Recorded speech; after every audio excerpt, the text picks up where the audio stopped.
Ayo. Assalamualaikum teman-teman. Saat ini saya berada di Pondok Pesantren Darul Arqam di Desa Tanjakan Rajek, Kabupaten Tangerang, Provinsi Banten pada Kamis 7 Maret 2024 untuk mengikuti acara peresmian dan Festival Kemandirian BLK Komunitas tahun 2024.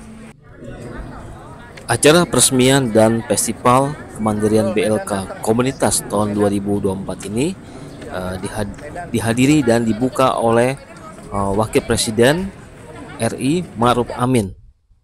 Pada Bapak Wakil Presiden. Assalamualaikum warahmatullahi wabarakatuh. Dosen sekalian, jadi saya bersama Bu Menteri Ketenagakerjaan sama Pak Pejabat Gubernur ini meresmikan Balai Kerja Komunitas secara massal sebanyak 525 jumlahnya. Jadi untuk tahun 2023 dan nanti 2024 mungkin sudah menteri yang baru gitu ya. Sudah 2025. Jadi sekarang sudah dibangun ya. Tapi nanti 2022 oleh pemerintah yang baru, menteri yang baru, presiden atau wakil presiden yang baru. Dan sekaligus juga Festival Kemandirian.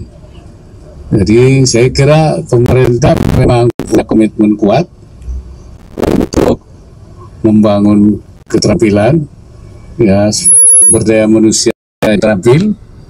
Salah satunya itu melalui Balai Latihan Kerja Komunitas. Dan sekarang sudah 4.200 sekian. Nah, kita harapkan ini akan lahir dari situ masyarakat yang kemudian bisa mandiri ya, karena disesuaikan juga dengan kebutuhan pasar dan daerah, kebutuhan daerah itu ya. Dan salah satunya itu selain di komunitas-komunitas pendidikan juga pesantren. Ini sekarang ini seperti di pesantren ini ya. Jadi kalau nanti pada permintaan kerja di Jepang, nanti santri sini sudah bisa kirim ke Jepang, bisa ke Mandarin, ke Cina, kemana. Saya kira itu ya, ini bagian dari komitmen pemerintah dalam membangun kemandirian dan meningkatkan sumber daya manusia supaya kita ada, karena kita ingin menjadi negara yang maju, itu kan kuncinya ada pada sumber daya manusia yang terbaik. Mungkin dari saya begitu. Mungkin silakan Ibu Menteri, mungkin ada beberapa. Peningkatan kompetensi dijawab oleh pemerintah melalui pembangunan realitas. Ini adalah datang ke balai-balai latihan kerja yang ada di pusat-pusat ibu kota provinsi, maka pendekatan pelayanan kami lakukan membangun BLK komunitas keagamaan baik Islam, agama yang lain. Jadi tidak hanya di pesantren tapi juga Islam di gereja. 2022 kita juga membangun BLK komunitas berbasis teman-teman serikat pekerja, serikat buruh. Ada banyak sekali teman-teman serikat buruh, serikat pekerja yang membutuhkan skill kompetensi, kami bangunkan kerjasama dengan serikat pekerja, serikat buruh.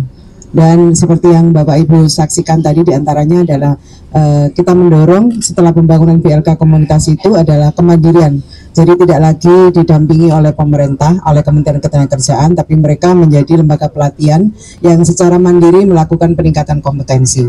Maka karena yang kita dorong adalah kemandirian, kita mengharapkan kepada seluruh BLK komunitas untuk bisa bekerja sama dengan perusahaan-perusahaan yang ada di sekitar BLK komunitas, bekerja sama dengan pemerintah provinsi, pemerintah kabupaten kota, sehingga kemandirian itu bisa terwujud karena ada sinergi, karena kolaborasi baik dengan pemerintah maupun dengan swasta. Tahun 2024 ini kami akan bangun pembangunan sedang dalam proses, nanti pembangunan akan dimulai tahun ini dan biasanya selesai pembangunan itu di akhir tahun Nah, berarti tahun ini akan berakhir tahun 2024. Nah, karena berakhir tahun 2024, untuk pembangunan tahun 2024 ini seperti yang disampaikan oleh Pak Wapres akan diresmikan oleh Menteri atau pemerintahan yang baru. Yang pertama, kebutuhan penentuan jurusan. Penentuan jurusan ini harus bisa membaca kebutuhan pasar kerja. Jadi kami tidak serta-merta ketika ada usulan dari pesantren atau dari komunitas yang lain, kami setujui. Kami harus lihat dulu potensi kerja, pasar kerja itu harus dibaca dulu. Karena dengan mampu membaca kebutuhan pasar kerja, maka lulusan atau output dari BLK komunitas ini bisa menjawab kebutuhan pasar kerja. Dan pasti Pak Gubernur tentu akan bisa mengurangi pengangguran, karena maksud dari pendirian BLK komunitas ini adalah ujungnya adalah dengan mereka punya skill kompetensi, maka dia akan bisa masuk di pasar kerja. Mereka tidak nganggur lagi atau tidak menyumbangkan pengangguran. Dan kami terus dampingi, makanya sampai pada level mandiri, itu berarti mereka sudah kami bisa lepas sendiri, mereka bisa melakukan proses pelatihan dan peningkatan kompetensi secara mandiri. Pembiayaan pun akan mandiri. Ini bangunan dibangun oleh pemerintah, peralatan diberikan oleh pemerintah, instruktur kita siapkan, kita latih. Setelah itu, setelah proses pendampingan akan kita harapkan BLK komunitas itu mandiri.